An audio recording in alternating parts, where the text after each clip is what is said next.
presentar a mi izquierda a la presidenta de la Asociación de Voluntarios de Sillasa, que organiza, junto con la sede permanente de la Universidad de Murcia en Cieza, este seminario que se celebra por primera vez en nuestra localidad. María Salmerón. Muchas gracias, bienvenidos todos a esta última conferencia que tenemos. El grandísimo honor de poder contar con Miriam Salinas. Nos va a hablar de... Bueno, este seminario termina hoy, entonces pues la verdad que estamos muy contentos y muy agradecidos también a la Universidad de Murcia, gracias Trini, por esta oportunidad de poder realizar este seminario. Esperemos que sean más. Y agradeceros a todos vosotros, espero que hayáis disfrutado de estas 3 conferencias que hemos tenido y que os podamos ver en breve en otras de igual calidad. Así que muchísimas gracias a todos por venir. Y Trini, por aquí. Bueno, buenas tardes, bienvenidos otra vez a todos y a todas. Para la Universidad de Murcia ya lo he reiterado y además, pero bueno, quiero que vuelva a quedar constancia de que no solamente es un honor poder estar aquí y acompañar y promover conjuntamente este tipo de actos, sino que es de obligado cumplimiento por la entidad que tienen y no hace falta decir nada más en función a los ponentes que hemos ido teniendo y en función a Miriam, ¿no? Por tanto, muy agradecida de poder haber comenzado a formar parte de esta trayectoria, que se inicia con este seminario, pero lo digo y lo diré, creo que va a ser el primero de muchos. De hecho ya hay algo por ahí que en el momento que se cierre ya informaremos y bueno, pues un placer, espero que disfruten tanto de este como del resto.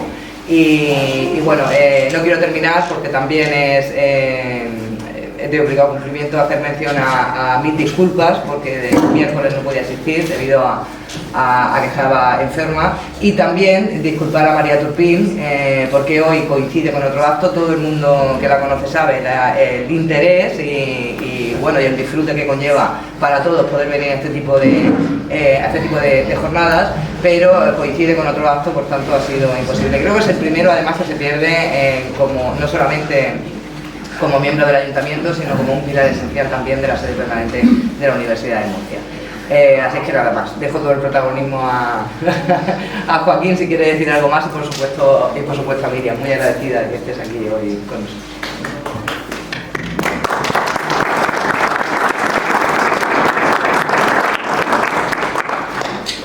Bueno, señoras y señores, Miriam Salinas Guirao, como sus apellidos indican, es ciezana en un alto porcentaje. Todo lo alto porcentaje que se puede ser ciezano en esta ciudad donde casi nadie tiene 4 abuelos ciezanos. Yo lo suelo comparar con Madrid y casi con Estados Unidos, por eso somos tan patriotas en nuestra tierra. Y en ese patriotismo estupendo de patria chica, ella lleva muchos años, desde mucho antes de acabar la carrera, investigando sobre diversos aspectos de nuestra historia local. Y hace pocas semanas, un mes y poco, me dijo: Joaquín, voy a presentar en Murcia, en un congreso, una conferencia sobre la epidemia de cólera en Cieza en 1885. Le dije: fabuloso, pero que sepas que después del congreso te toca venir aquí a contárselo a tus amigos, a tu familia y al resto de personas que son fieles en esta casa, el Museo de Sillasa, a las cosas que se presentan.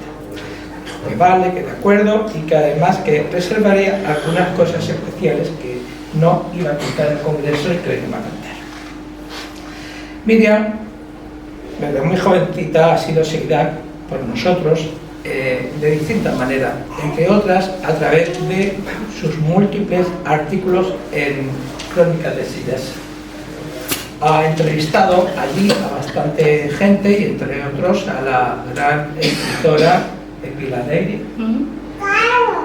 Y aparte de todo eso, pues también ha realizado diversos estudios que han sido publicados en distintos lugares como las revistas internacionales de comunicación. Ha publicado en este mismo año en el que nos encontramos el terreno de la salvación, lo que se puede vender, y también revisión, propuesta de catálogo y perspectiva de estudios de la prensa murciana. En el año anterior, el periodismo, la COVID-19, la gripe española y la epidemia histórica, en la editorial Fragua, publicó un capítulo titulado La gripe española en la prensa murciana de información general, 1918-1919. Ya ven ustedes que a ella le gustan las pandemias. Ese mismo año y antes publicó en la Revista Internacional de Historia de la Comunicación número 21 las noticias de sucesos, la narración de un crimen en la casa del alcalde de Cieza en el Imparcial y la época durante el reinado de Amadeo Saboya. También le gustan los crímenes. Y en el año anterior publicó El liderazgo de Rafael de Riego en el Trienio Liberal, símbolo y trascendencia. Algún crimen contaría también por ahí en la Revista Internacional de Comunicación de ese número. Aparte de todo ello, ella trabaja actualmente como investigadora en la Facultad de Comunicación y Documentación de la Universidad de Murcia. Ella se graduó en periodismo por la universidad que hemos comentado e hizo el máster en liderazgo político-social por la Universidad Carlos III de Madrid. Nos hacen falta líderes como ella. Periodista, orquesta, desde antes de terminar el grado. Creaba artículos de investigación que divulgaba en conferencias sobre historia y literatura. Ha coordinado la comunicación corporativa de diferentes entidades, entre ellas la del Colegio Oficial de Periodistas de la Región de Murcia, de donde salió justo cuando lo habían convertido en fija. Luego me lo cuenta. Actualmente lo hizo muy bien porque pasó a la universidad y allí me consta que la echan de menos. Igual que la echan de menos como alumna y como contertulia sus profesores, que con algunos de ellos tengo amistad y siempre me hablan como debe ser de ella. Ya he dicho que actualmente es investigadora predoctoral de la Universidad de Murcia y que indaga sobre los orígenes y el desarrollo de la crónica de sucesos en el siglo XIX. Ya les he dicho en cuanto a procesos que ella es una especialista. Y en Crónicas de Sillesa nos ha regalado muchos interesantes artículos sobre crímenes y ajusticiamientos de gente relacionada con Cieza. Cuenta de vez en cuando otras cosas malas de otros sitios, hombre. Bueno, pues nada más. Miriam es una amiga a la que aprecio mucho como persona y también como investigadora, y que además me da una tranquilidad tremenda junto con otros jóvenes investigadores ciencianos de que tenemos una asociación a los que hemos vivido antes que ellos en el mundo profesional para seguir aportando datos que nos aprendan, que nos ayuden a aprender más sobre nuestra historia, no solamente local, sino regional y nacional e incluso internacional, porque así fue esa cólera que nos afectó hace 139 años. Precisamente cuando ella me dijo que aceptaba el reto de dar esta conferencia, pensé que era mejor meterla dentro de un ciclo, y a partir de contactar con otros dos compañeros que nos han hablado de la muerte y de ritos relacionados con la muerte en este mes, que es obviamente relacionado con dicho hecho, biológicamente natural para todos los seres vivos, pues hablé después con la Concejalía de Educación y con mi amiga Trini Zurtanda para que este seminario fuera también organizado por la sede permanente y fuera reconocido por la Universidad de Murcia. Y así ha sido, y espero que, ya que hemos dado la cimentación con estas primeras conferencias que hoy concluye este ciclo seminario, pues sigamos levantando este muro en torno a un mundo tan interesante como el que tiene que ver con todo lo que conlleva social y culturalmente todo lo relacionado con la muerte. Muchas gracias y les dejo con la palabra de Miriam Salinas. Parece. Es solo que me dio por ahí y ahí sigo. Pero bueno, gracias Joaquín, sobre todo gran amigo, y gracias a todas las personas que habéis tenido hoy la amabilidad de venir a verme, gracias a la Asociación de Voluntarios de Sillesa, gracias a la sede permanente de la Universidad de Murcia, y gracias que estoy viendo que han venido muchas de las personas que fui reclutando por ahí y de los investigadores de la historia local a los que les consulté para hacer este trabajo, Remedios, que lo he visto antes por ahí salir, y Antonio Ballesteros, que también les consulté, también consulté por supuesto a nuestro querido Joaquín, además de por muchas cosas, porque es el jefe del Servicio de Patrimonio Histórico de Cieza. Así que tendría que consultarle. Bueno, vamos a intentar responder hoy a estas preguntas. ¿Cómo era Cieza en 1885? ¿Qué es el cólera? ¿Qué hizo el cólera en Cieza? Muchas gracias.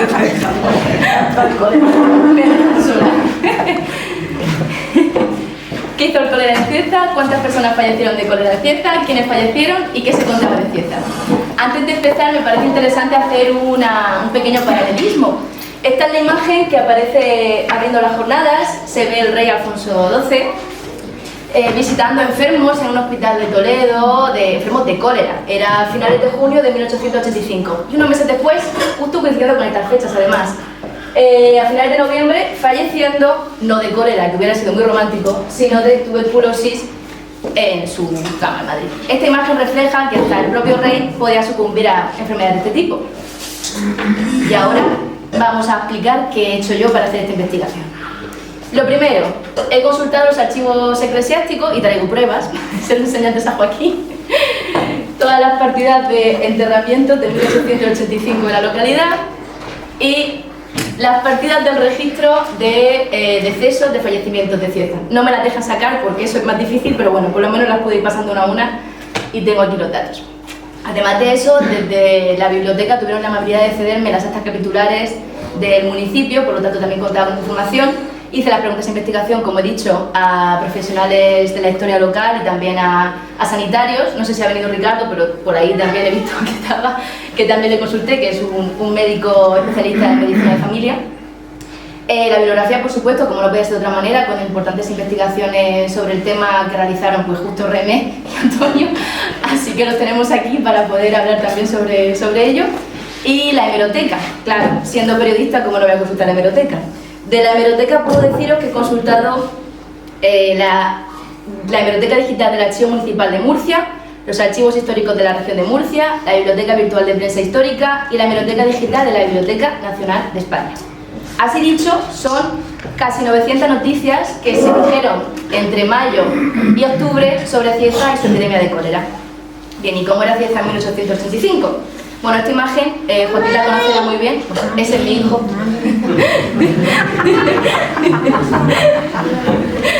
Esta imagen Joaquín la conocerá muy bien porque la he traído del libro que él coordinó, que le ayudó a hacer, que es el volumen 3 de Cieza 100 años en imágenes. Y es que ese año de 1865, como bien dijo Antonio Ballesteros, fue el año del cólera, porque se dio el gran último brote de cólera en la localidad y además había muchas fuentes para recordarlo y para guardar la información. Cieza, como sabrán ustedes, se encuentra en el límite de la provincia entre Murcia y Albacete, además es una tierra de paso, por necesidad de que el centro de la península tenía que conectarse con el exterior, con el mar. La sociedad de ese momento era predominantemente rural y se tocaba de muerte con las epidemias al llevar cansado el peso de incendios, lluvias torrenciales, pedriscos, que estudió en su momento Remé, la epidemia de viruela 2 años antes, en fin, era...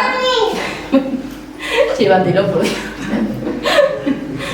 Bueno, quiero que se imagine una sociedad muy empobrecida y además tocada aún más con mayor pobreza porque la gente no podía trabajar y cuando no trabajaba no tenía dinero para comprar, la economía se resentía, fallecía la gente y estamos hablando de que en un solo año fallecieron en torno a 600 personas en una población de 10.000, que más o menos es lo que se estima que tenía Cieza, pues fue un duro golpe.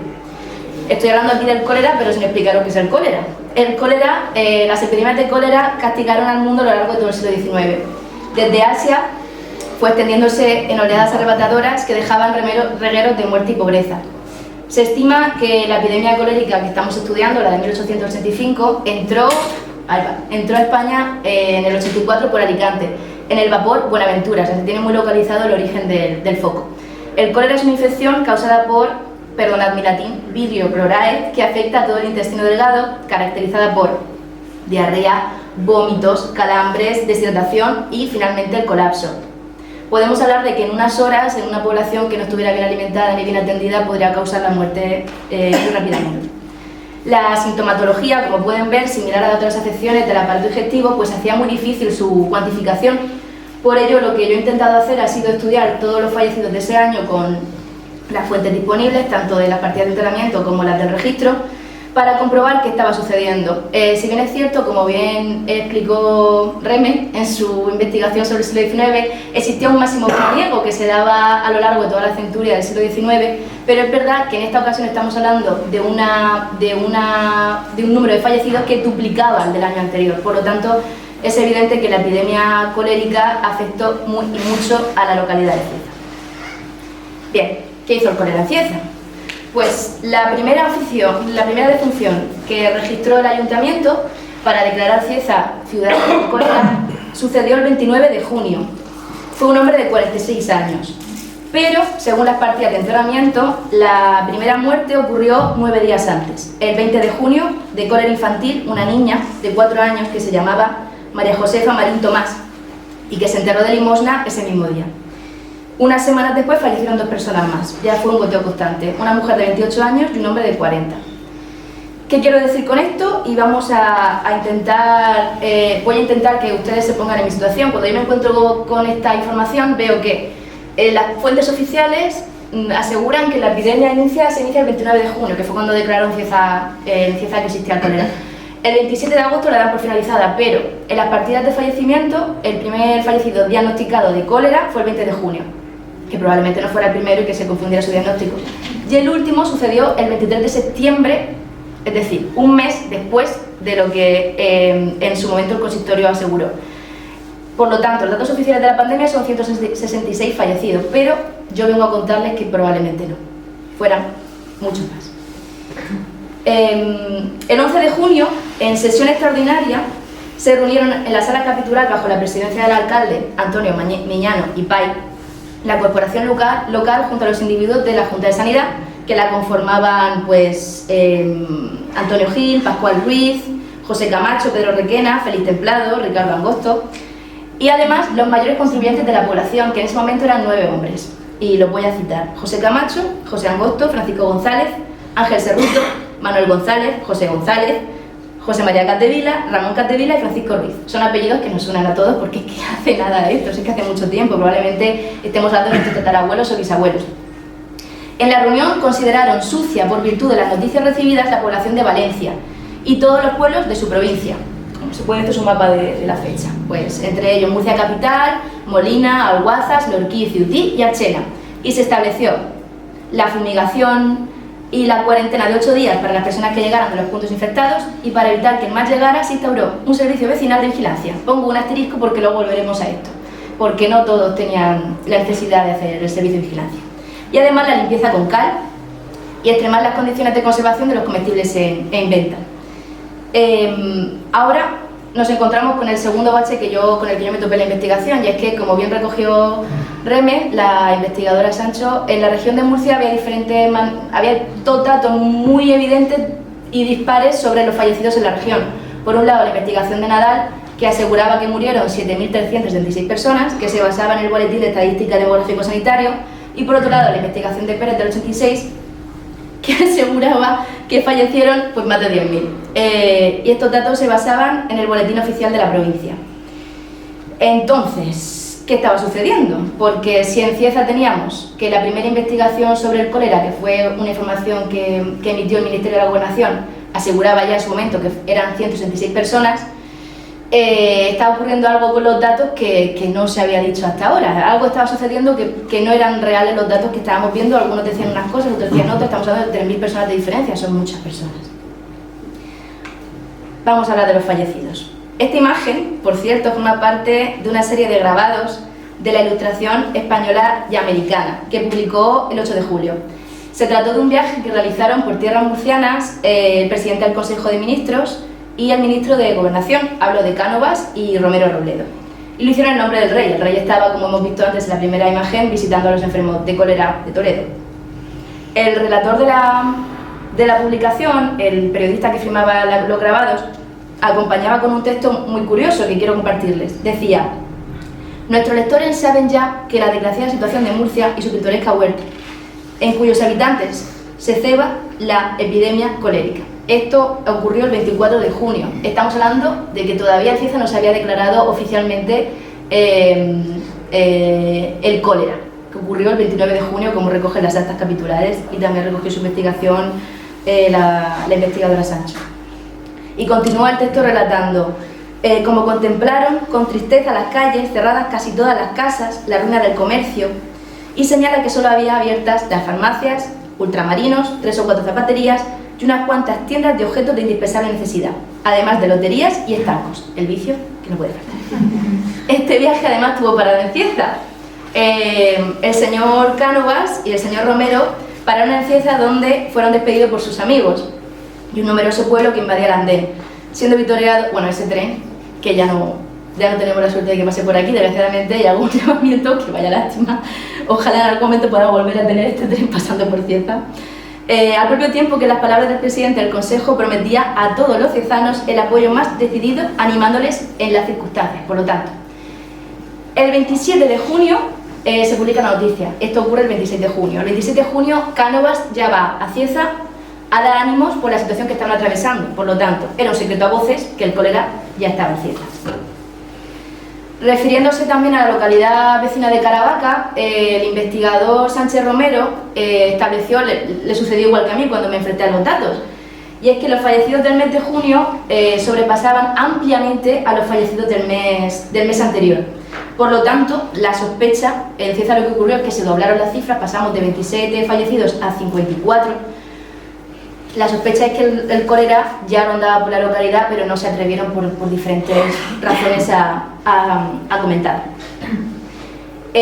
Una de las cosas que quedó fueron los tratamientos contra el cólera. Tenemos aquí al médico e investigador Antonio Ballesteros Baldrich, que señaló que en Cieza trabajaban los médicos Francisco Jaén Fernández, Félix Templado Sánchez y Federico de Arcibodega, que tuvieron que enfrentarse a la última epidemia de cólera, no sin antes tener que hacer frente a una epidemia de viruela, como hemos comentado en el 83 y que también trabajó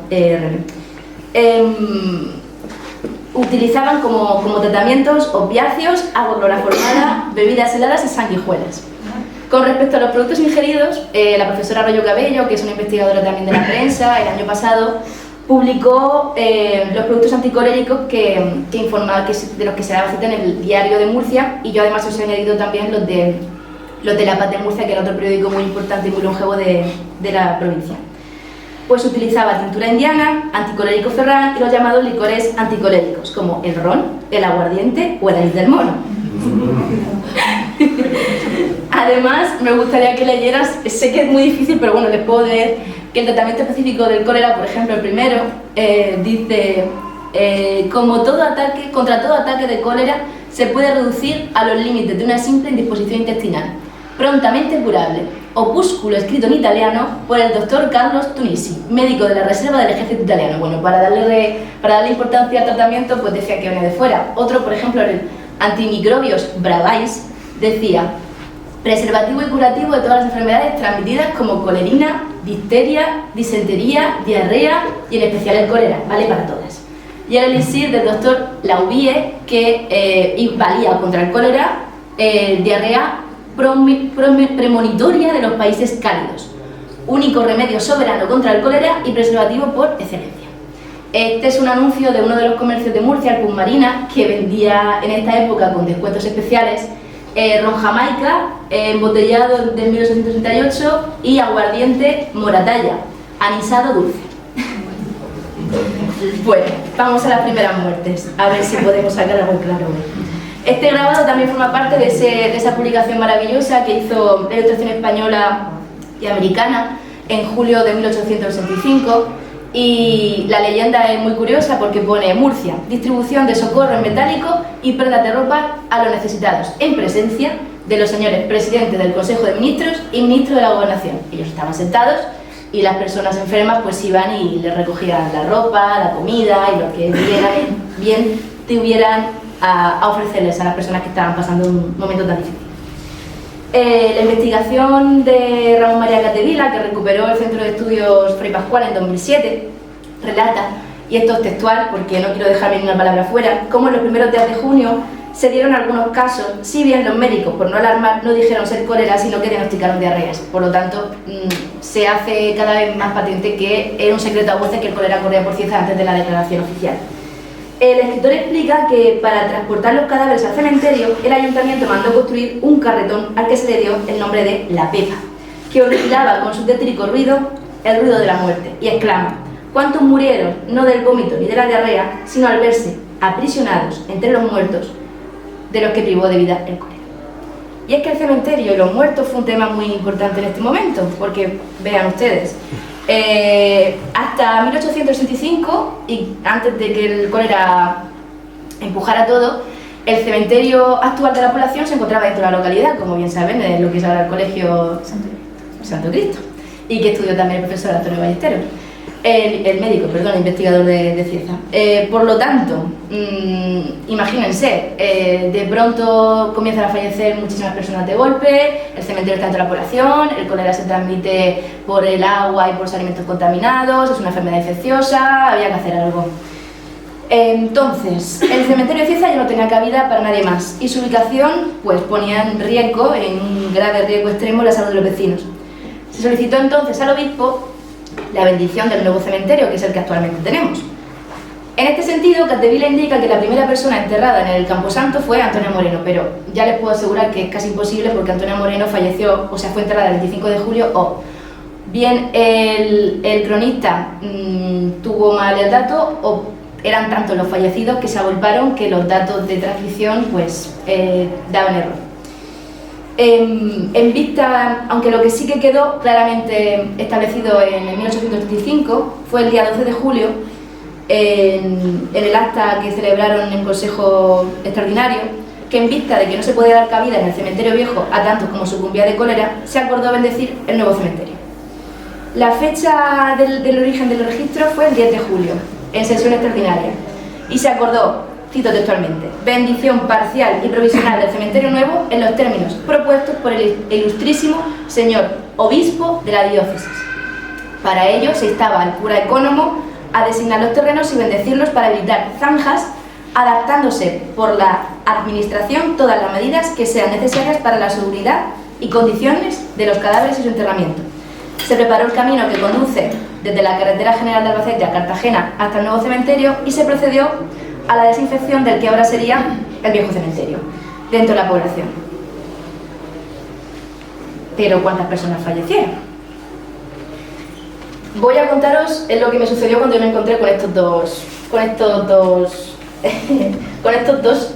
fuentes enormes, además de la investigación de Reme, que le da mucho follón durante este tiempo para interpretar las partidas. Y es que miren, no se ve muy bien la letra, pero esta es la letra y la caligrafía que usaban en ese momento.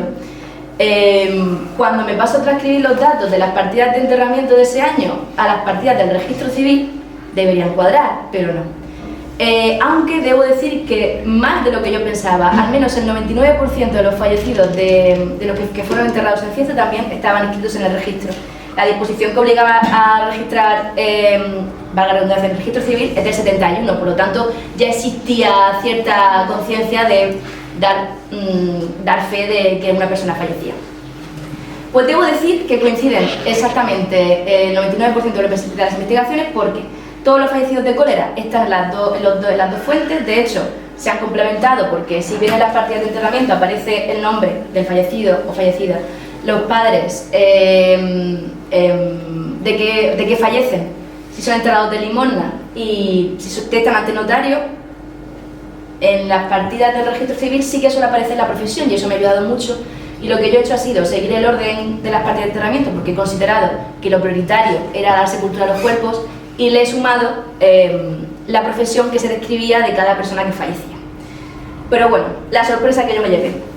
Los datos que no cuadran tienen que ver con una señora monja que falleció en Cieza, pero que está enterrada en el cementerio que ellas tienen en su propio en el convento, en Las Claras. Una mujer que fallece en Murcia, que no está en el registro de Cieza, de tuberculosis, y que la entierran en Cieza.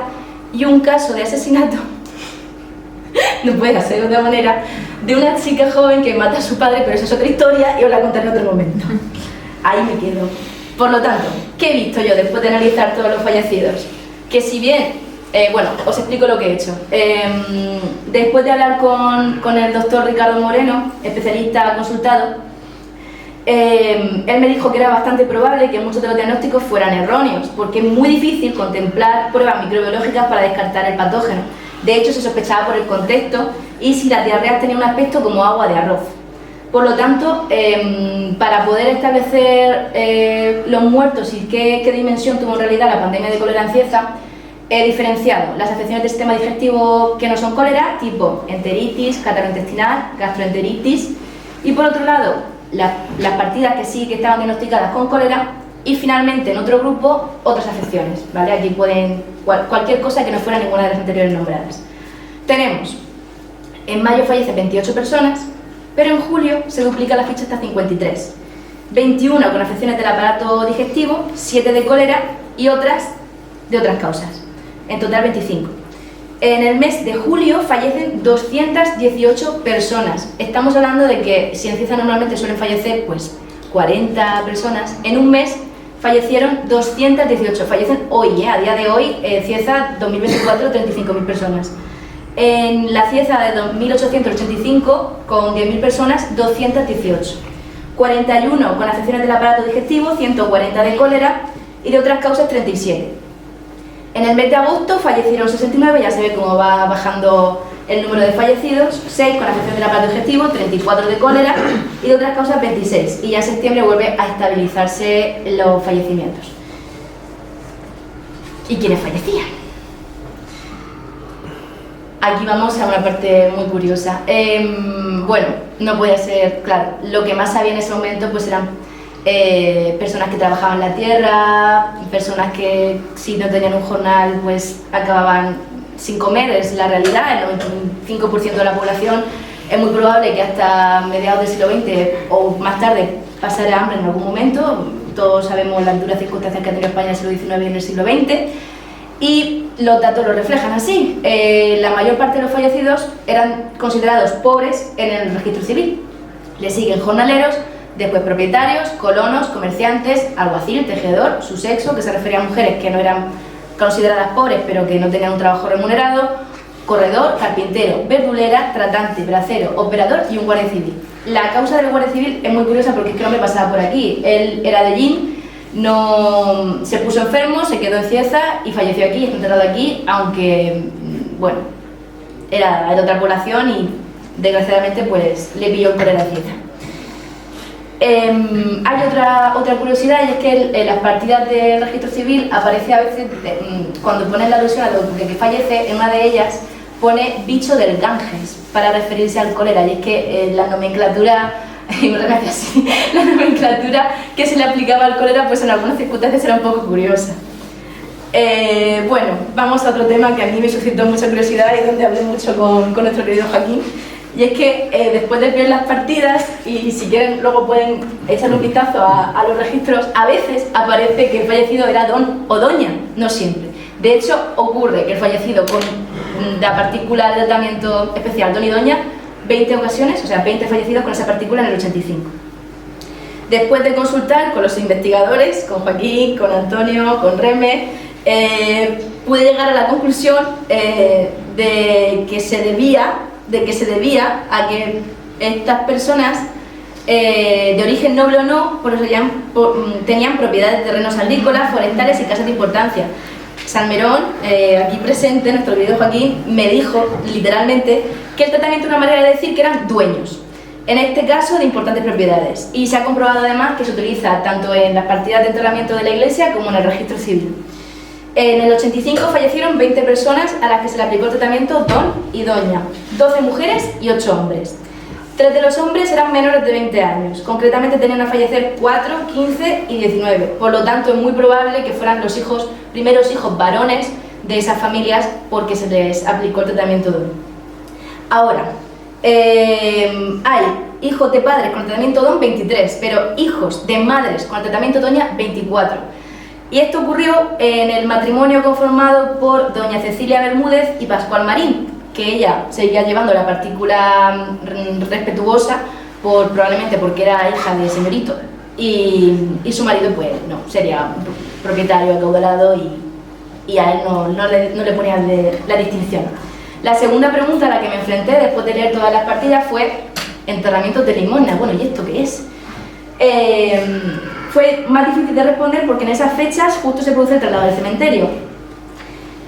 Aunque después de hablar con los 3 investigadores llegamos a una conclusión común, y es que correspondía con las fosas comunes establecidas para depositar los cuerpos de todos los fallecidos durante la pandemia. Aunque no se han podido hallar los registros del cementerio, te lo estaba comentando con María, no existe en el cementerio actualmente el lugar donde están los fallecidos por cólera, no existen. El último plano que os he puesto antes es el de 1927, cuando se remodeló.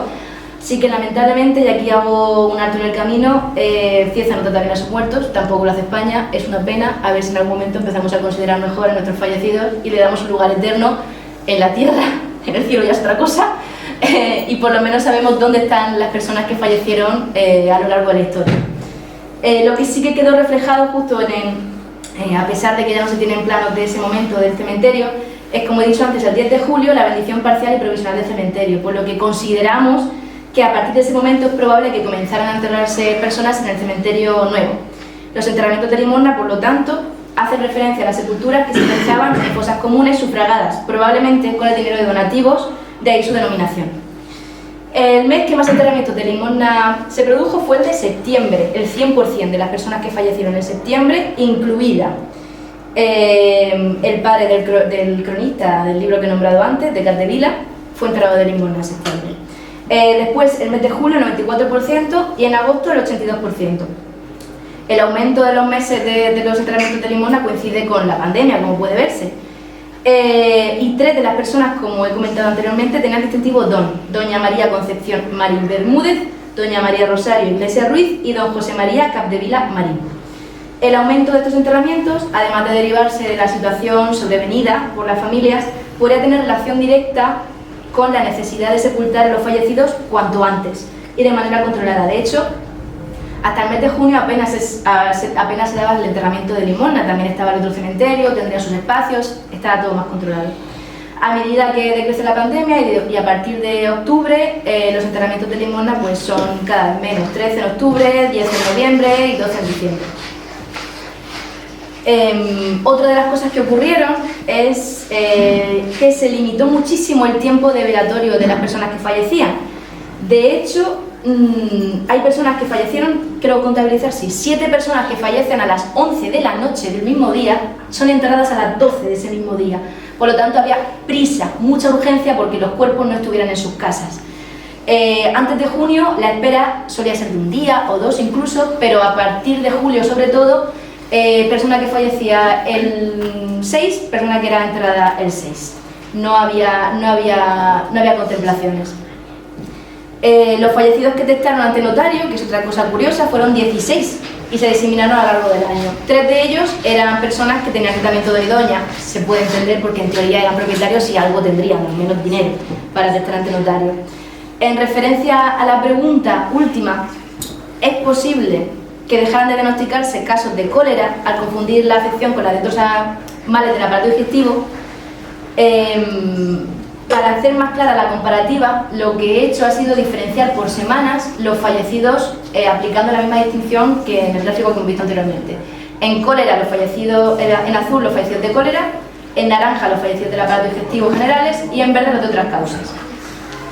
La evolución de las afecciones del aparato digestivo comienzan a crecer, como se puede contemplar, en la tercera semana de julio, mientras que los diagnosticados de cólera inician su aparición en la cuarta semana de junio, alcanzando su punto máximo en la tercera semana de julio.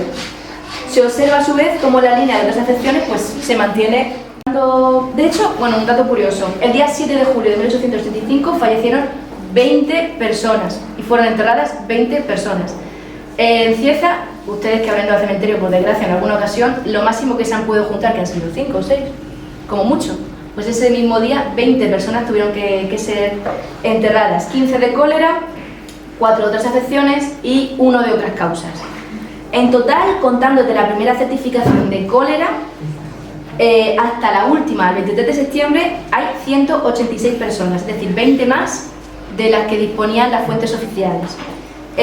Para hacerlo más gráfico, hablamos de menores de 13 años 40, niñas menores de 13 años 30 hombres mayores de 14 49 y mujeres mayores de 14 67.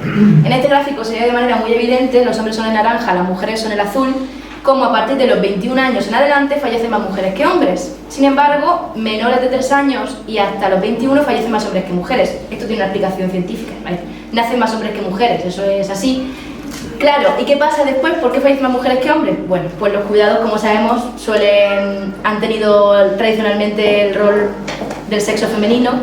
La mujer que cuidaba a la familia probablemente cayera enferma y a ella pues no tuviera la facilidad para que la cuidara. Aunando los datos de fallecidos por cólera y de otras afecciones del aparato digestivo, pues la gráfica se repite en gran medida.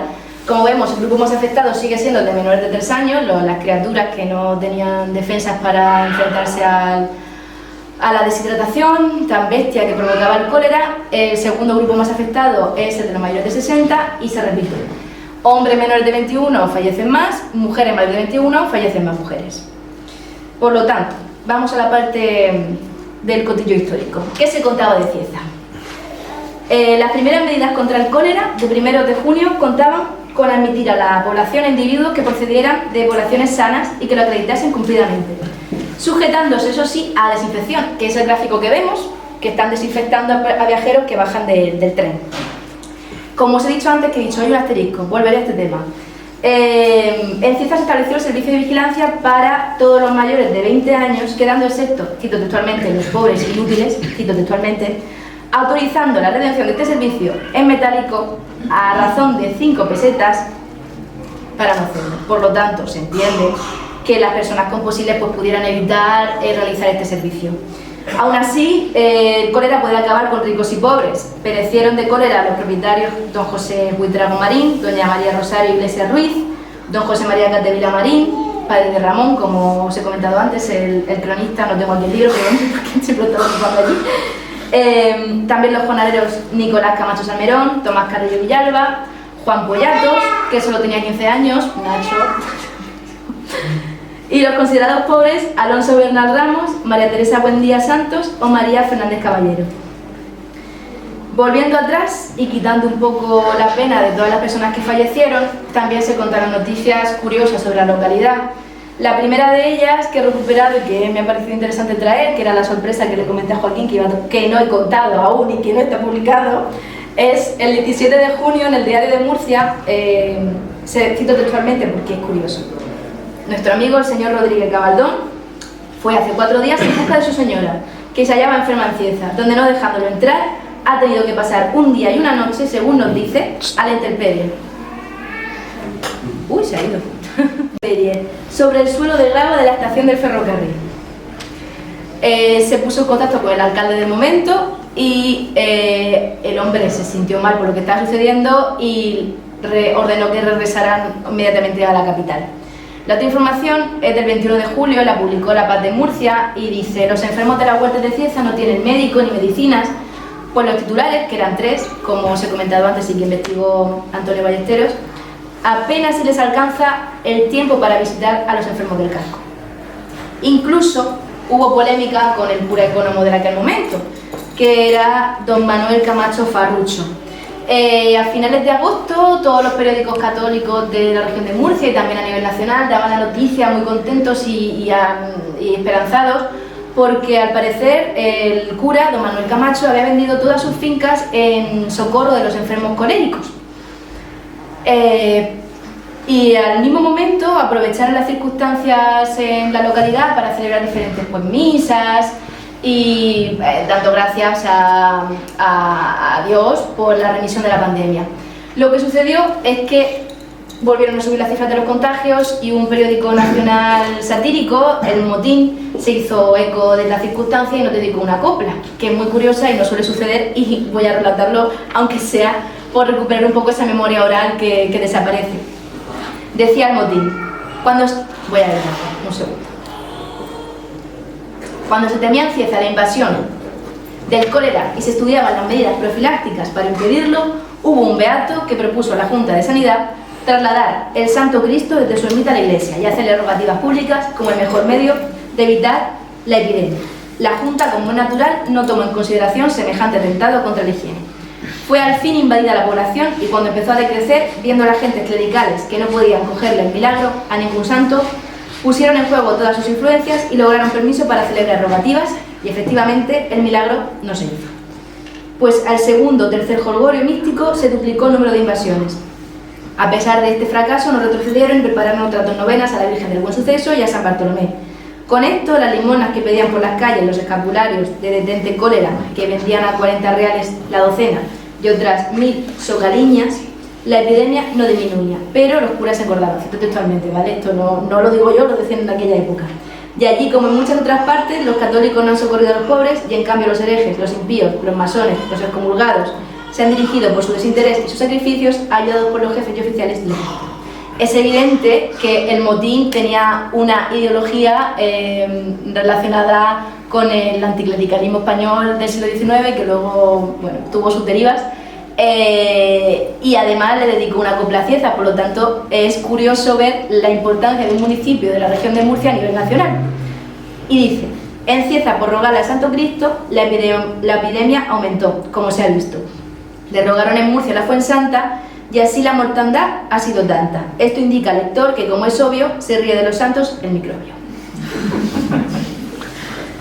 Después de tantos elogios, hemos dejado al cura que estaba rodeado de elogios porque el hombre había tenido la disposición de ceder todos sus terrenos para los enfermos del cólera, pero a mediados de septiembre se desmiente la noticia por él mismo en un comunicado que hizo en la región de Levante. La Paz recogió el testimonio y dijo que se había negado, que no era verdad. El motivo del comunicado en la región de Levante que hizo el propio cura era que no era cierto, que él no había hecho esa obra de caridad. Bueno, tuvo la decencia de reconocer que no era cierto. El 4 de octubre el motín vuelve a la carga y voy a recoger solo un párrafo porque es que, en fin, si quieren ustedes pueden verlo, es del 4 de octubre y está en la Biblioteca Nacional.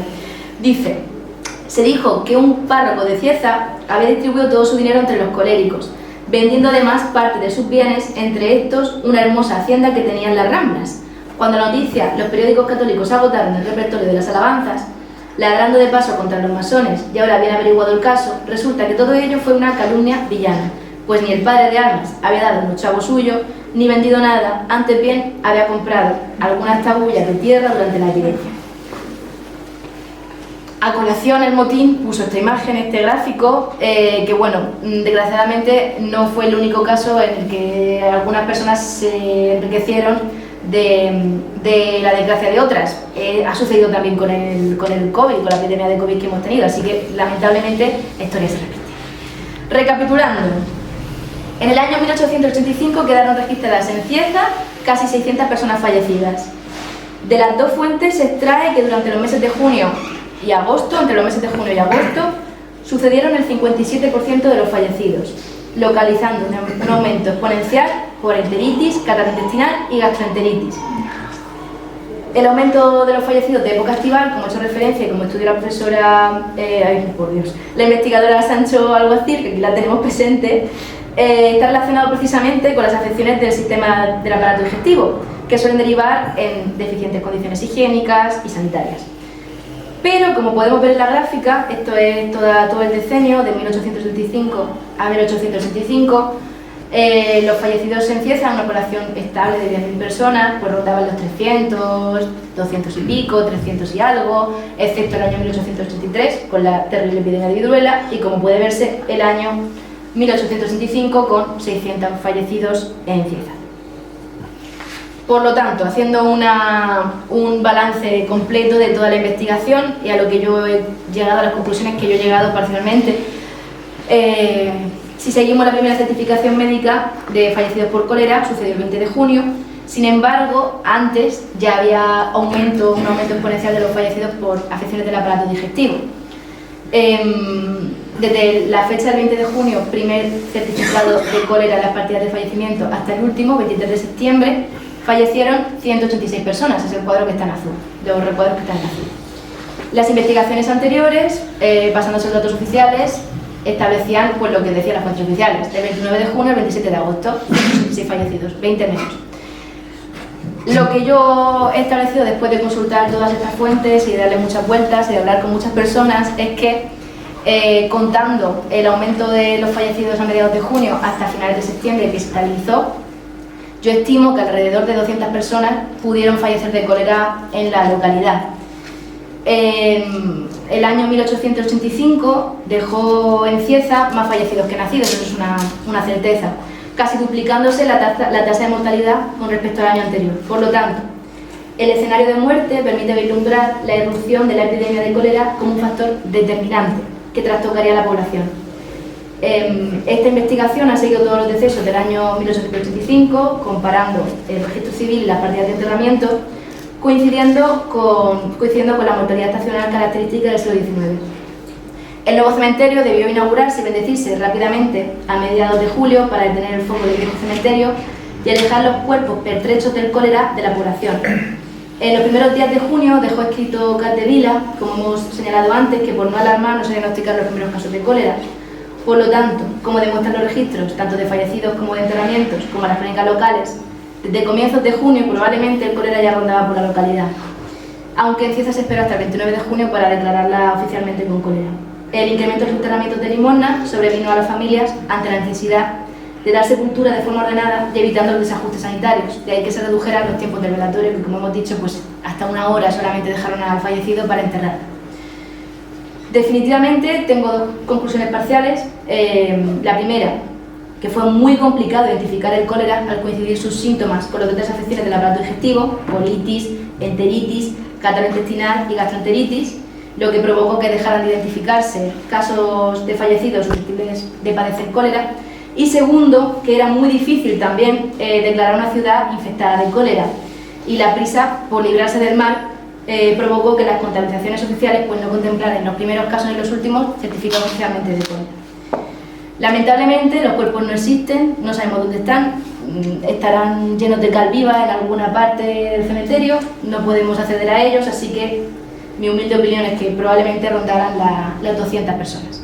Este grabado, para concluir, es uno de los que se publicó también en la maravillosa revista ilustrada que he nombrado antes, Ilustración Española y Americana, y era un homenaje que sirva también esta ponencia a todas las personas que fallecieron y que lamentablemente pues no podemos rendirle más homenaje. Muchas gracias.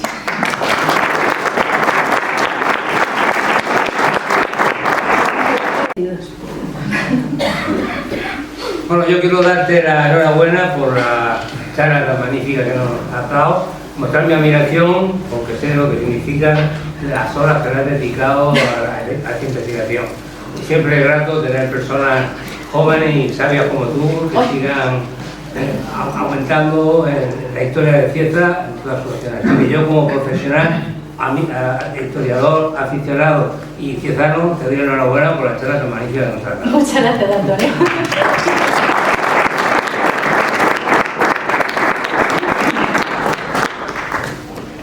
¿Más preguntas o intervenciones? ¿Alguien quiere saber si sus bisabuelos fallecieron de cólera?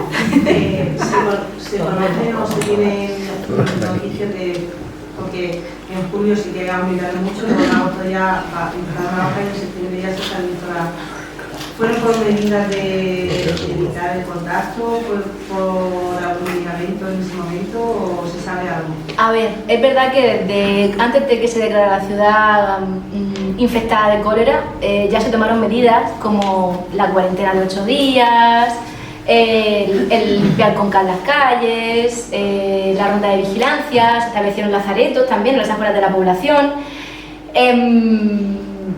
También, pero no sé en qué medida, porque esos datos la verdad que son muy difíciles de encontrar, un señor en Valencia inventó una vacuna anticolérico, Ferran lo llamaron, que no se sabe hasta qué cierto punto a día de hoy tuvo efecto. No me atrevo a decir si en Cieza fue aplicada, no sé si alguno de los investigadores aquí presentes sabrán algo.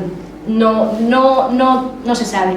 Lo que es cierto es que como es una epidemia, a ver, si te lavas las manos y comes alimentos que no estás contaminado y no estás en contacto con personas que tienen infección, no te contagias. No es una infección que se pegue como la COVID por la transpiración, sino que por ingesta. Entonces, las medidas que se tomaron desde el principio, y yo creo que ya el ver la cantidad de fallecidos provocó un cambio de hábitos en la población de Cieza, que ayudó a que efectivamente a mediados de septiembre ya los fallecidos por cólera pues fueran casi inexistentes. Una pregunta más, sí. Sí. ¿Tienes datos de cómo afectó el cólera en los pueblos limítrofes a Cieza, como puede ser Jumilla, Abarán, Caravaca, Calasparra, Bullas? Hay dos investigaciones que he citado que lo contemplaban en su momento, las del 73 y las del 86. Claro, la disparidad de cifras que ahí se dan, que son 3.000 entre uno y otro, Remel también lo estudió, hace pensar que probablemente lo que haga falta es un estudio de estas características en todas las provincias, en todas las localidades, para contemplar realmente cuántos fallecieron. Sí que existen datos, pero yo no me atrevo a decir que estén del todo correctos, lamentablemente, porque por las circunstancias pues no se declaraba en la ciudad a tiempo que tenía infectados por cólera, cuando termina, había prisa también porque pasara, la pobreza era tal que con tal de que cambiara un poco el estímulo y que empezara a consumirse, aunque sea levemente, eran capaces de decir que no había cólera, aunque sí había. Entonces, sí que hay estudios, si quiere ahora le digo cómo se llaman y dónde los puede encontrar, que la biblioteca... En el transcurso de tus investigaciones, sí, ¿has podido encontrar con referencias de estos pueblos que te mencioné? Los que hay en las noticias periódicas, sí que se hacen referencias a todos los pueblos de la localidad de Murcia, casi todos de la misma manera. Hay anécdotas en cada pueblo, hay comentarios, un hombre, mira, recuerdo un hombre que se quejaba en Totana, que venía desde Madrid porque tenía síntomas similares o que podían ser cólera, y por evitar que el hombre estuviera en contacto con mucha gente lo dejaron durmiendo al raso en la estación de Archena durante 2 semanas. Entonces cuando llegó a Totana se quejó amargamente de su situación y que el hombre al final pues estaba bien y tuvo que pasar pues 2 semanas a la intemperie. Le llevaban comida, eso sí, así y poco más. Pero hay mucha información, hay muchos datos. Es una epidemia que por suerte tenemos muchos datos en la prensa. Sí, y en el boletín oficial de la región de Murcia de la época también te aparece, como dice Miriam, los oficiales. Las cifras oficiales de los fallecidos en cada municipio. Sí que habían en otros municipios fallecidos. Bastantes. Lo que pasa es que, como ha dicho ella, no hay un estudio serio que vea si esas cifras son reales o son más bajas de lo que en realidad fueron. Pero es global, en toda España. En toda España. De hecho, esta epidemia era la quinta del siglo XIX. En Cieza hubo 2 más muy importantes. Esta fue la última, y a nivel regional yo creo que incluso el sureste, por decirlo, yo creo que el sureste fue de los más afectados a nivel nacional, pues porque como entró por Alicante, simplemente por cercanía, ya estábamos condenados. Hay por aquí al fondo una pregunta. Sí, buenas. A mí me gustaría preguntarle a Miriam que me aclarara sobre todo un poco que, como me ha contado, el fin del cementerio antiguo vino debido a esta epidemia de cólera, ¿no? Pero parece que su origen también se remonta a otras epidemias, ¿no? Yo tengo entendido como que antiguamente, sobre todo en Cieza, la gente se enterraba en las iglesias, ¿no? Y a través de unas epidemias, por la época de Carlos III aproximadamente, el rey ordena que se deje de entrar a la gente en las iglesias, ¿no? Y que se construyan cementerios a extramuros, ¿no? Y me gustaría sobre todo saber si hay convivencia entre los 2 cementerios o se clausura uno totalmente sobre el otro, y si todavía se enterraba a lo mejor gentes o doños o doñas, se seguían enterrando en las iglesias y solo se sacó de las iglesias a la gente pobre. Pues muy interesante, es Juan Antonio, ¿verdad? Sí, no te veo pero te oigo. Tienes aquí a don Antonio Ballesteros, que es una de las personas que han estudiado el antiguo cementerio, y yo creo que puede responderte mucho mejor, porque yo, mi breve opinión, y ya le paso la palabra a él, es que durante el mes de julio probablemente estuvieran conviviendo los 2 cementerios, pero ante el número de fallecidos tan grande, hasta los don y doñas tuvieron que aguantarse y enterrarse en fosas, como ocurrió con el padre de el escritor del libro, el cronista oficial de Cieza en aquel momento. Así que, bueno, pero te va a completar la pregunta seguro don Antonio, que ha estudiado los cementerios de la localidad. Hombre, si antes veía no soy yo. Pero bueno, es verdad que el cementerio no llegaron a convivir, que la expresión sea un poco... El cementerio de Cieza se inaugura, el primero, en el año 1811, y pervive hasta 1985 porque con motivo de la epidemia de cólera habían empezado ya las obras del cementerio actual, pero en vista de lo que se veía venir, se decidió el ayuntamiento que se abriera prisa y corriendo, que se bendijera el terreno del cementerio nuevo y que se clausurara el antiguo. El antiguo se clausura en ese mismo año, 1985, ya no se permiten los entierros en ese cementerio y permanece hasta 1917, en que está todavía activo, porque se permite a las familias que quieran recoger o sacar restos de sus familiares y trasladarlos al cementerio nuevo, que en el 17 se cierra ya definitivamente, en el 25 se clausura y ya el cementerio de Cieza pues, actual es el que sigue funcionando. Y eso es lo que... Hay una anécdota que no sé si Joaquín no, va a querer. luego las personas de clase, los dones, ya prácticamente son... Yo no he llegado a encontrar ningún enterramiento en la iglesia después de que ya se inaugurara lo que sí he encontrado es discrepancia entre lo que dice Capdevila sobre 1811, que es cuando se inaugura el cementerio viejo, y luego otras referencias que he encontrado enterramientos en 1813, 2 años después, pero vaya, hasta eso mi conocimiento yo no puedo decirte más. ¿Y entonces sabes si los enterramientos hacen en la Asunción de San Joaquín o...? Sí, habían en todas las iglesias, como había en la iglesia de la Asunción y la de San Joaquín, que eran las dos las que permitían su espacio enterrar personas, pero vaya, la ermita de San Bartolomé no tengo yo conocimiento que haya habido enterramiento y las caras tienen su enterramiento pero propio, para las propias monjas. En la iglesia de Asunción fue prácticamente el cementerio que hubo, o sea, donde se enterraba a la gente, hasta que la orden de Carlos III ya obliga, que bueno, la orden fue de 1783, cuando Carlos III da la orden de suprimir el enterramiento de la iglesia. Pero hasta 1811, 1812 no empiezan a funcionar ya los cementerios municipales. Bueno, yo creo que todos los cizanos recuerdan o han recordado como a veces los niños que jugaban en el cole, alguno tuvo la desgracia de encontrarse algún huesecillo. Por lo tanto, me temo que la desinfección y limpieza del cementerio viejo pues no se hizo demasiado bien. Yo fui a primero de primaria, antes de que se hiciera la ley de la EGB, al Colegio Santo Cristo. Y sabía que teníamos los niños prohibido el hacer agujeros en el suelo.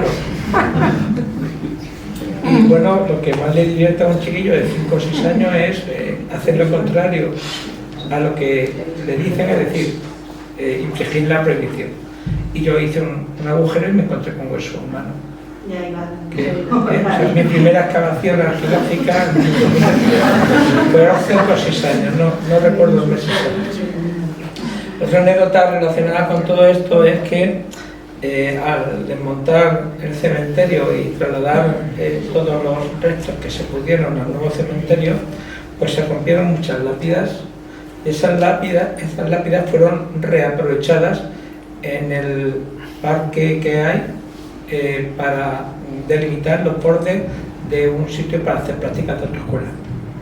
Entonces ibas allí a hacer prácticas y todos los trozos de lápida con los nombres de los difuntos estaban allí presentes, ¿no? Pero bueno, solo son anécdotas que son divertidas, entre comillas, como en España hacemos broma de todo lo macabro, ¿no? Y el respeto por los muertos. Exacto. Y bueno, pues es lo que hay. Obviamente las personas que económicamente se lo podían permitir, pues trasladaron sus difuntos a las nuevas instalaciones. Los difuntos que estaban dentro de la iglesia antes del primer cementerio siguieron dentro de las iglesias y tanto humildes como ricos y el resto fueron trasladados, y los que no tuvieron pues familiares o familiares con dinero para pagar el traslado, pues no lo pudieron hacer. Quería comentar que enhorabuena por la conferencia, que ha sido muy interesante, nos ha aportado datos complementarios a los estudios anteriores, y sobre todo pues, al utilizar fuentes nuevas, pues también nos ha permitido tener un acercamiento mayor a la realidad, que es lo que persigue toda ciencia, incluida la ciencia histórica. En este caso, aunque de forma prudente Miriam diga que 200 muertos calcula, en vez de los oficiales, son 166, me parece recordar, pues yo, que no me dedico al siglo XIX salvo accidente, pues sí que me atrevo a decir que fueron más, porque es evidente que si en el año anterior hubo 300 años menos, pues directamente por cólera o por la consecuencia de la deshidratación producida por el cólera, pues se produjeron más muertes, pero el origen estaba en la infección. Sí, yo no me atrevo a decir mucho más. Por lo tanto, directa o indirectamente, como efecto secundario está claro que hubo en torno a 300 muertos, sin que podamos ni ahora nunca concretar el número, pero comprendo perfectamente que Miriam sea prudente, y le alabo esa prudencia, porque la juventud a veces es imprudente. Yo sigo siendo imprudente, y por eso digo que debe de haber más muertos, ¿no? Voy a decirles a ustedes una novedad acordada por la Junta Directiva de la Asociación de Voluntarios de Sillasa hace un ratito de tiempo, y es la aparición, cuando las posibilidades lo permitan, de una revista que recoja las conferencias que se están impartiendo en los últimos tiempos dentro de estas actividades en las que realiza o colabora la Asociación de Voluntarios de Sillasa. Y en el número 1, ya que tiene su trabajo hecho para ese congreso que aquí vas a ampliar, pues irá el estudio de Miriam, en la que todos podremos releer con más tranquilidad que la que Miriam nos ha puesto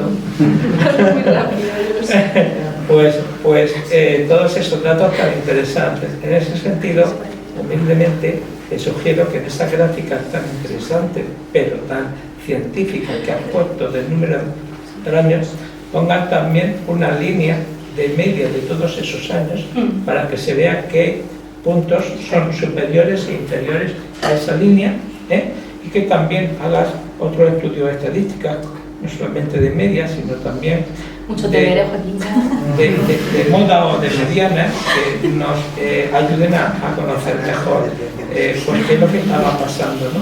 Y que compares también esta línea con la de la totalidad de habitantes que tenía Cieza, según los datos que puedas. Ahí hay una cosa importante, y es que no se sabe con certeza cuántos habitantes había en Cieza. Se estima que alrededor de 10.000 personas, pero no había un censo oficial. No lo hubo hasta 10 años después, más o menos, ¿no? Más o menos.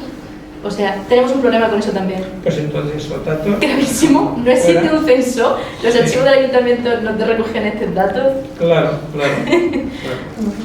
Pero bueno, también quiero hacer un comentario de lo psicológicamente, supongo que se tuvo que quedar la población. Totalmente. La mortalidad infantil era una cosa triste y terrible, pero asumida como abundante. Y lo ha sido hasta incluso en mediados del siglo XX, debido a las condiciones terribles de nuestra posguerra, con todo lo que eso ha conllevado, ¿no? Pero es que de golpe y porrazo prácticamente, no sé si el 50, el 40 o el 60% de los niños ciezanos menores de 3 años murieran, debió de ser de un shock verdaderamente terrible, psicológico, ¿no? Y debió de marcar en muchos aspectos el ánimo y lo que se suele llamar daños postraumáticos pues una situación como esa, ¿no? La que todo el También mundo... hay que tener una cosa, Joaquín, en ese momento, y es que precisamente los niños de esas edades también, previamente al cólera, morían muchísimo de, Sí, acabo de de comentar que problemas estaban acostumbrados intestinales a eso, relacionados sí. con la, Y la viruela de los años salud, la antes. alimentación y todo lo Claro, que había. claro. O sea que ya antes del cólera Sí. la mortalidad infantil era muy elevada en esas edades. Sí, sí, he hecho comentarios que estaban habituados a esa alta mortalidad. Es una cosa que viene desde toda la vida, porque en los cementerios medievales te encuentras cadáveres infantiles a montones. Eso ha dado lugar a que en los enterramientos que aparecen dentro de la iglesia, sobre todo en las iglesias anexas a conventos de monjas, se establezcan leyendas negras sobre la aparición de esos cadáveres infantiles que no tienen nada que ver con las monjas, sino solamente con la costumbre de enterrar dentro de la iglesia a todo tipo de personas, incluidos a los niños de alta mortalidad que en aquel momento había. ¿Alguna pregunta más? Pues nada, muchísimas gracias a todos por su presencia y muchísimas gracias a Miriam por regalarnos